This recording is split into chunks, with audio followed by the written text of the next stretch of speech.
Hi friends, welcome to my channel. ఈరోజైతే నాకేం తినాలనిపించలేదండి. నోటికి ఏదన్నా మంచిగా తినాలనిపించి నేనైతే బంగాళదుంప ఫ్రై చేసుకున్నానండి, మా ఆంధ్ర స్టైల్లో. మీరు ఇది కనుక ఎప్పుడు తినకపోతే డెఫినెట్గా ట్రై చేయండి. చాలా అంటే చాలా బాగుండిద్ది. స్పైసీగా పచ్చిమిర్చితో చేస్తున్నానండి. ఇక్కడైతే నేను మీకు స్పీడ్గా రెసిపీ షేర్ చేస్తాను.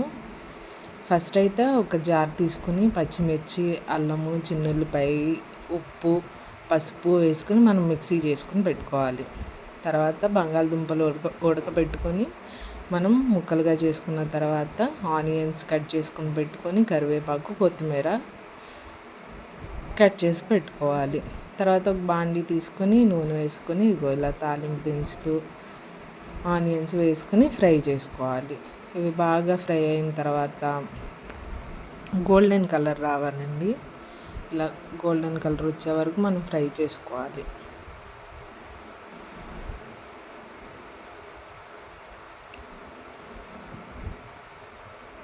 ఆనియన్స్ ఫ్రై అయ్యే వరకు మనం ఫ్రై చేసుకోవాలి. ఇలా ఆనియన్స్ ఫ్రై అవుతుండగా మనం కొంచెం కరివేపాకు,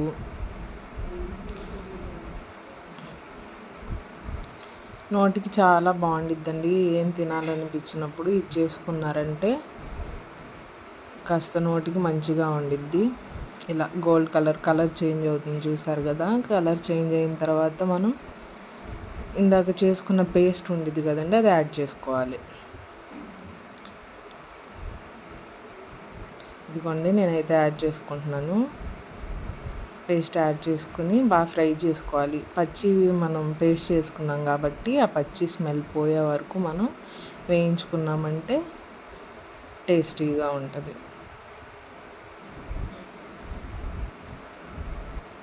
మన ఛానల్లో అన్ని రకాలు బ్లౌజులు ఎలా కుట్టాలి, మెహందీ గురించి, వంటల గురించి అన్నీ ఉన్నాయండి. మీరు ఎవరికైనా ఇంట్రెస్ట్ ఉంటే కనుక మీకు నచ్చింది మీరు చూసి సబ్స్క్రైబ్ చేసుకోండి. ఇన్ఫర్మేటివ్ వీడియోస్ అయితే నా ఛానల్లో ఉంటాయండి. ప్లీజ్ సపోర్ట్ మీ. ఇలా వేయించుకోవాలి. పచ్చివాసన పోయి ఆయిల్ బయటకు వచ్చేంత వరకు మనం ఫ్రై చేసుకోవాలి. అడుగంటిద్దండి ఇది, కొంచెం అడుగంటకుండా కలుపుకుంటూ ఉండాలి మనం.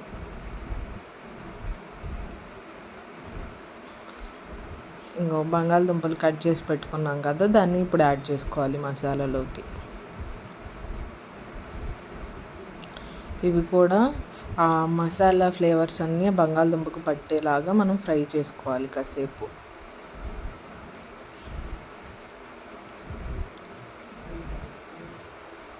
ఇలా ఇప్పుడు చూసారా, కలర్లో ఉంది. మొత్తం అయిపోయిన తర్వాత చాలా బాగుండిద్దండి. రెగ్యులర్గా చేసుకునే బంగాళదుంప ఫ్రై కాకుండా ఇలా చేసుకున్నారంటే మీకు కర్రీలాగా మొత్తం ఈ కూరతోనే తినేసేయచ్చు. చాలా అంటే చాలా బాగుండిద్దండి. ఇలా ఫ్రై చేసుకోవాలి. కాసేపు అలా ఫ్రై చేసుకుంటే ఆ ఫ్లేవర్స్ అన్నీ ఆ బంగాళదుంపకి పట్టి బాగుండిద్ది. తిప్పుకుంటూ ఉండాలి, లేదంటే కింద అడుగంటుతూ ఉండిద్ది. అలా అవ్వకుండా మనం తిప్పుకున్నా ఉంటే బాగుండిద్ది. అయిపోయిందండి. కొత్తిమీర వేసుకుంటున్నాను.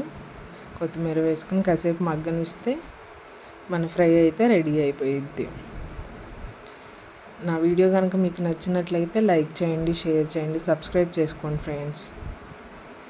మంచి మంచి వీడియోస్ మీకోసం నేను పెడతా ఉంటాను. ఇదిగోండి, చూసారుగా ఎంత చక్కగా బంగాళదుంప ఫ్రై రెడీ అయిపోయిందో. Bye friends.